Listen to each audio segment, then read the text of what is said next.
Good day, sir. My name is Nelson Colin A. Polo. My report is all about biotic and abiotic factor affective crop productive. Biotic factor is a living organism that shape an environment. Biotic factor like insect, parasite, rodent, pests, and many more spread the disease and reduce crop. Biotic factor impact from production in the subsequent way. Number 1, earthworm improve the texture of the soil. 2, microbe such as nitrogen fixing the soil. Number 3, insect serve as predator and keeping the number of the crop under control. The example of biotic factor is parasite. A plant parasited nematode is a pest that parasitize the root of agriculture crop and creates nests called galls, which deprive plant of nutrients. Second, insect. Insect pests are the main sources of biotic stress on the crop. There are hundreds of insects that can cause serious damage to crop and are controlled by chemical pesticide. 3. Rodent or rats.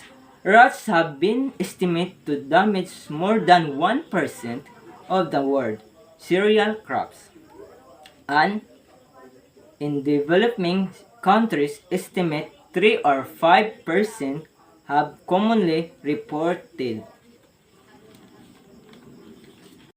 The second report is biotic factor.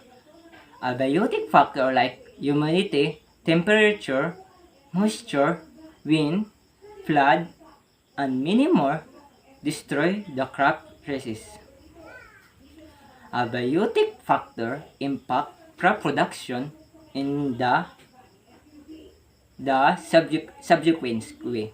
1. Sunlight aid the photosynthesis. 2. Water and mineral from soil along with gases are the raw material for the synthesis of food and energy. What abiotic factor affect plant growth? The most important abiotic factor for plant are light, carbon dioxide, water, temperature, nutrients, and salinity. Their actions are interrelated in a functional network involving all major processes of plant physiology in the ecological performance of plant.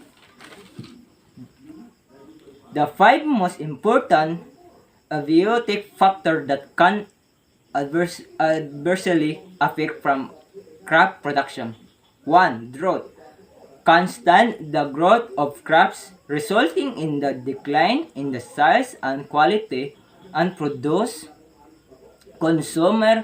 We expect to see higher for local food as farmer cope with lower yield and higher expenses. 2. Salinity.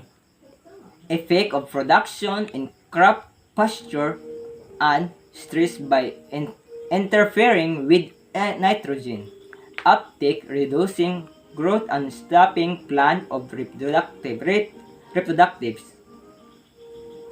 3. High temperature, even a short period, affect crop growth, especially within temperature like wheat. High temperature reduce the growth of shoot and in turn reduce root growth. 4. Low temperature affects several aspects of crop growth, survival, cell division, photosynthesis, water, transport, growth, and finally yield. Number 5 is metal toxicity. No explanation.